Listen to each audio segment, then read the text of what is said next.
It's fun spending money that's not yours, definitely.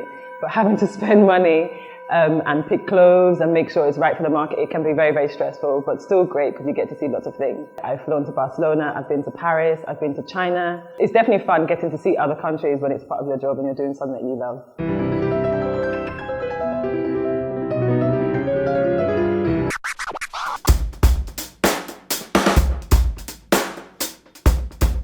Hi, my name is Funmi St Mattew Daniels and we're about to go under the influence.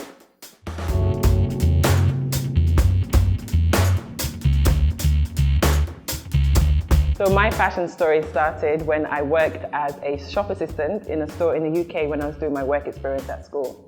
From working as a shop assistant, I finally worked there. I got to a manager position after I finished university. I went to work as a buyer for a warehouse in the UK. I went to another company in the UK before deciding to finally come back to Nigeria.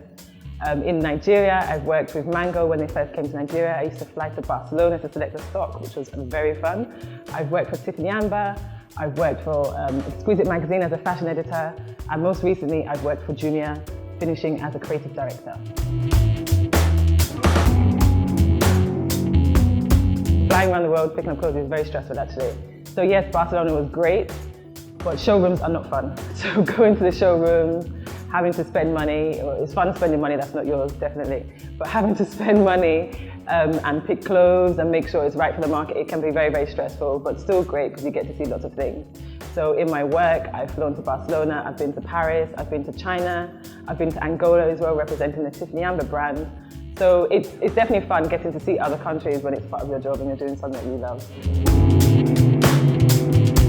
I think of all the countries I've visited, the fashion industry is probably most exciting, I'd say in Paris. Obviously, Paris is one of the fashion capitals of the world.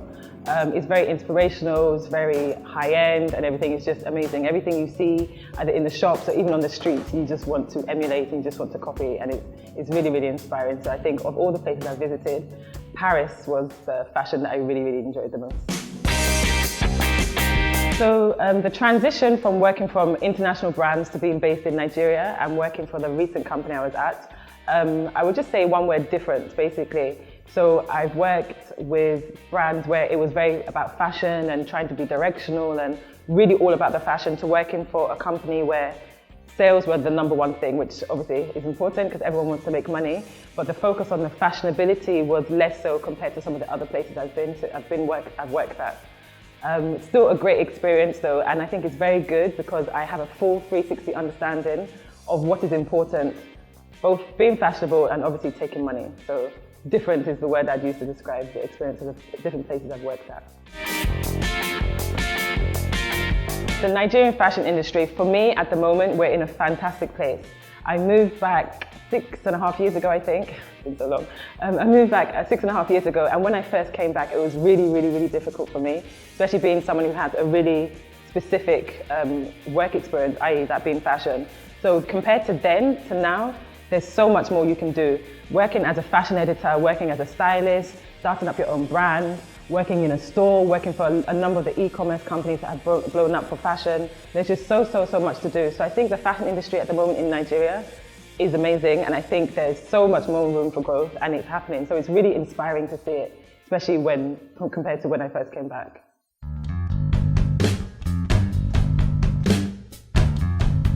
For me personally though, one of the hardest things about the fashion industry, or being a part of the fashion industry in Nigeria, is the fact that I consider myself a fashion professional.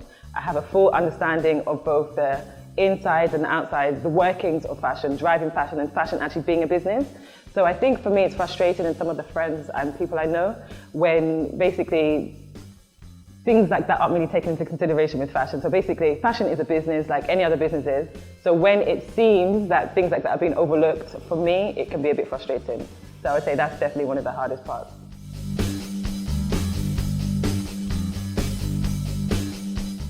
So since leaving Jumia, what's next for me is that I'm branding myself as a fashion insider. I have lots of experience of working for brands, and I really would like to use that experience to help build up some of the smaller brands who are not in a position to employ full-time people to brand manage them or help them with social media or marketing or just positioning themselves in the right way. So for me, I'm all about helping the smaller brands using my expertise from the UK and of course from Nigeria to increase our fashion markets in Nigeria.